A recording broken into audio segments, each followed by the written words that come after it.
날마다 솟는 샘물과 함께하는 오늘의 큐티 시간입니다. 12월 7일 금요일 오늘의 말씀은 골로새서 2장 6절에서 15절까지의 말씀입니다.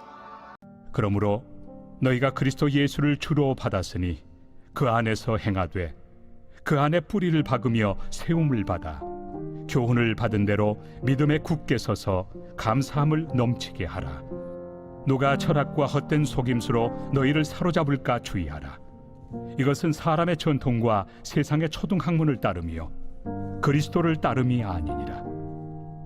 그 안에는 신성의 모든 충만이 육체로 거하시고 너희도 그 안에서 충만하여졌으니 그는 모든 통치자와 권세의 머리시라. 또 그 안에서 너희가 손으로 하지 아니한 할례를 받았으니 곧 육의 몸을 벗는 것이요 그리스도의 할례니라.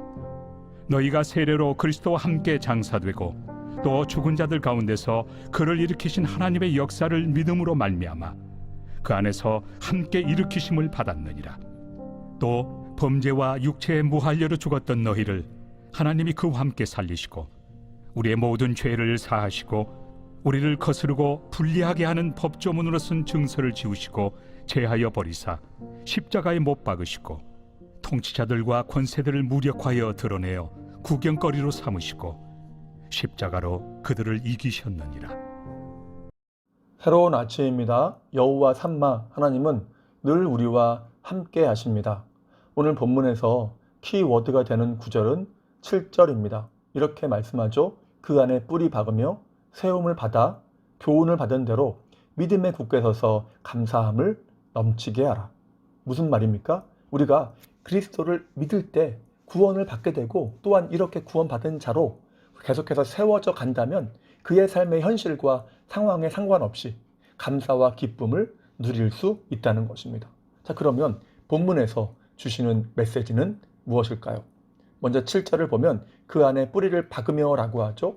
여기서 뿌리를 박으며 라는 것은 과거 완료 시제를 사용합니다. 이미 이루어진 사실이라는 것이죠. 그러니까 6절 말씀처럼 그리스도를 믿는 자는 이미 그리스도 안에 구원을 받았다는 것입니다. 그래서 영접하는 자, 곧 그 이름을 믿는 자들에게는 하나님의 자녀가 되는 권세를, 특권을 주셨으니 라고 하지 않습니까? 이렇게 하나님의 자녀가 되는 특권을 받은 것을 그 안에 뿌리를 박았다라고 표현하는 것입니다. 그리고 그 안에서 뿌리를 박으며 라고 하는 표현을 프리즘처럼 펼쳐놓은 것이 11절에서 15절 말씀입니다. 우리가 영원히 죽을 수밖에 없는 죄인이었지만 어떻게 죄의 권세에서 벗어나고 구원받고 승리를 얻었는지를 보여주는 것입니다.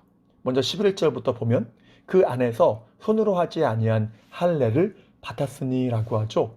할례는 이스라엘 백성들의 선민의식의 정체성을 보여주고 율법주의를 대표합니다.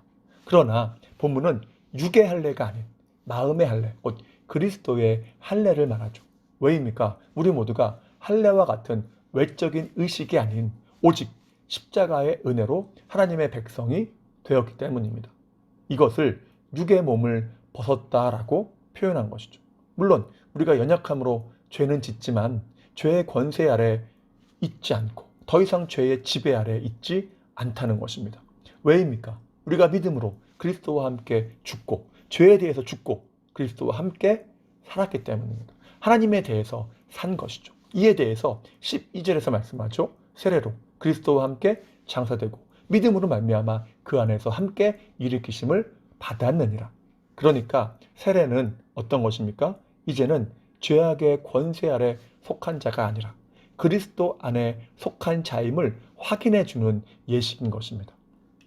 그래서 13절에서 계속 말씀하죠. 또 범죄와 육체의 무할례로 죽었던 너희를 살리셨다. 이것을 에베소서 2장 1절에서는 허물과 죄로 죽었던 너희를 살리셨도다 라고 하는데, 그러니까 죄로 인해 영적으로 죽었었지만 십자가의 은혜로 그리스도 안에서 우리를 다시 살리신 것입니다. 1만 달란트 빚진 자처럼 조금도 죄값을 갚을 능력이 없는 절망적인 존재이지만 우리를 주님께서 그 십자가의 달리심으로 그 은혜로 모든 죄값을 갚아주신 것이죠. 자, 그래서 14절에서 말씀하죠. 법조문으로 쓴 증서를 지우셨다. 여기서 법조문을 현대인의 성경에서는 율법의 채무증서라고 하죠. 여러분, 큰 빚을 진 자에게 기쁨이 있겠습니까? 그 빚에, 압박에 기쁨을 누리기가 쉽지 않죠. 그러나 주님께서 우리가 빚진 그 죄값을 기록한 율법의 채무증서를 찢어버리신 것입니다. 그 모든 괴로움과 압박을 십자가로 거두어 가시고 기쁨을 주신 것이죠. 자, 그런데 이런 구원의 은혜가 어디에 있다는 것입니까? 그리스도 안에 있다는 것입니다. 그래서 9절과 10절에서 그리스도의 충만을 이야기하는 것이죠. 결국 그리스도 안에 그 충만함은 우리를 구원하기에 충분하다는 것입니다. 그래서 10절에서 우리도 그리스도 안에서 충만해졌다라고 선언하는 것이죠. 자, 그리고 7절을 계속해서 보면 세움을 받아라고 하죠. 이 표현은 시제가 현재형입니다. 계속 진행된다는 것이죠. 구원받은 자는 계속해서 세워지고 자라가야 한다는 것입니다. 성화를 말하죠.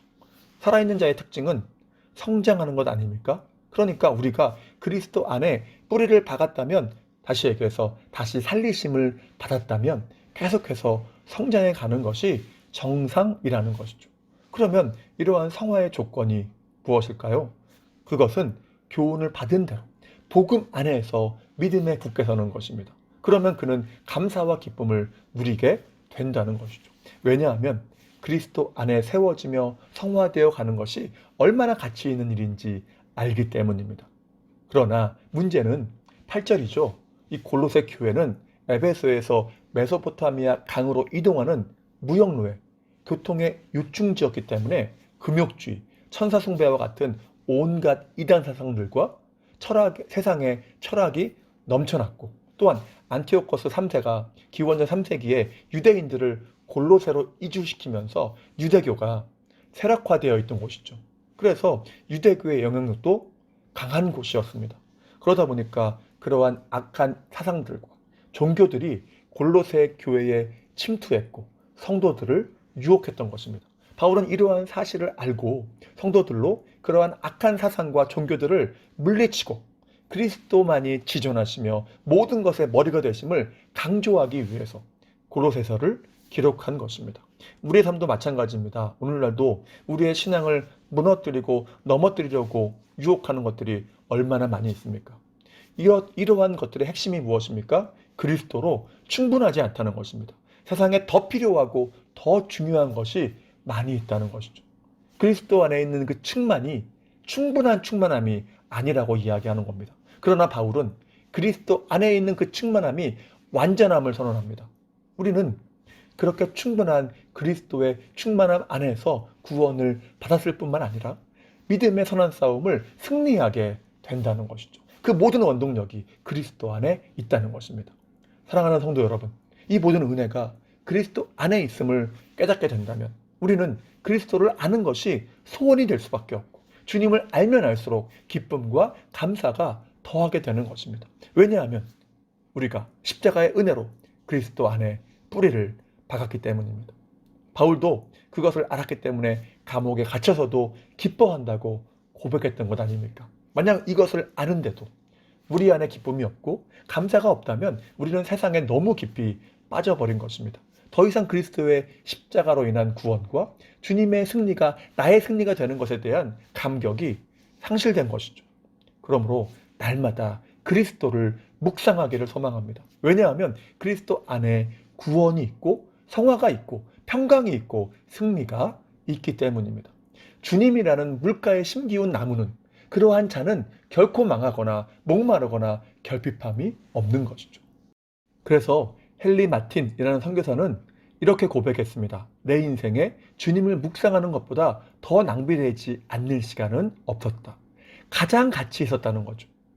우리의 현실은 여전히 여러 문제와 시련과 도전을 만나지만 그럼에도 우리는 그리스도 안에 있는 충만으로 늘 세워져 가고 또한 승리할 것이라고 바울은 증거하는 것입니다. 이러한 사실을 아는 자가 현실을 물론 무시할 수는 없지만 그것들을 뛰어넘어 기쁨을 누릴 수 있다는 것이죠. 이러한 사실을 묵상하는 것보다 더 유익한 것이 어디 있겠습니까? 그러한 은혜가 여러분의 삶에 충만하시기를 주님의 이름으로 축복합니다. 자, 그러면 다 같이 주기도문 하시고 주신 말씀을 붙잡고 간절하게 기도하며 나아가도록 하겠습니다. 하늘에 계신 우리 아버지, 아버지의 이름을 거룩하게 하시며 아버지의 나라가 오게 하시며 아버지의 뜻이 하늘에서와 같이 땅에서도 이루어지게 하소서. 오늘 우리에게 일용할 양식을 주시고 우리가 우리에게 잘못한 사람을 용서하여 준 것 같이 우리 죄를 용서하여 주시고 우리를 시험에 빠지지 않게 하시고 악에서 구하소서. 나라와 권능과 영광이 영원히 아버지의 것입니다. 아멘.